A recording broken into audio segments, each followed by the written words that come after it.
Regions don't pay the same way.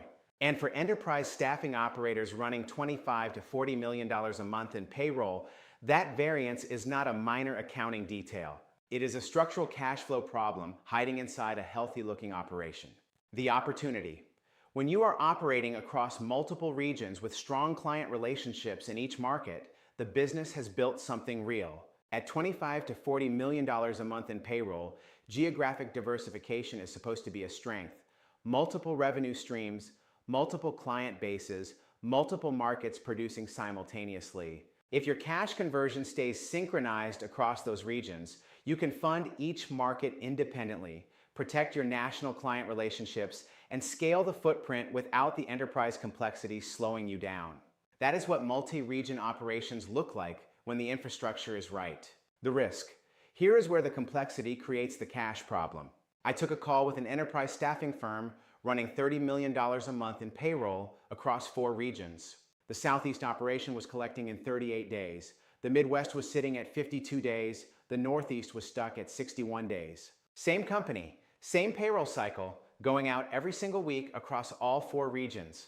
3 completely different cash conversion timelines running simultaneously underneath it. That is $30 million a month in payroll obligations funded on a single unified schedule against receivables clearing at 3 different speeds in 3 different markets.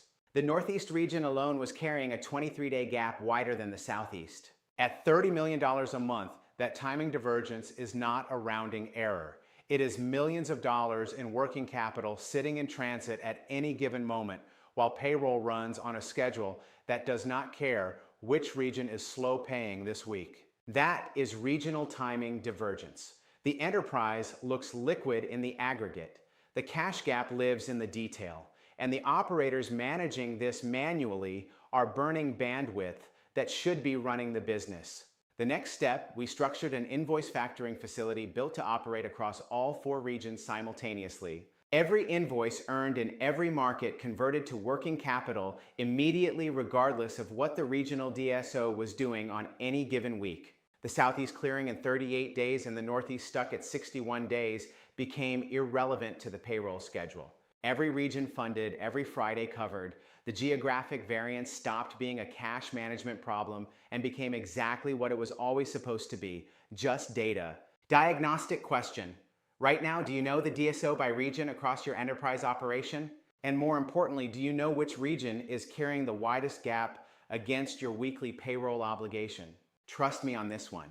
If those numbers are not on your dashboard right now, the divergence is running whether you are measuring it or not. If you want the 2-minute cash conversion cycle check we use with mid-market operators, comment cycle and I'll send it to you.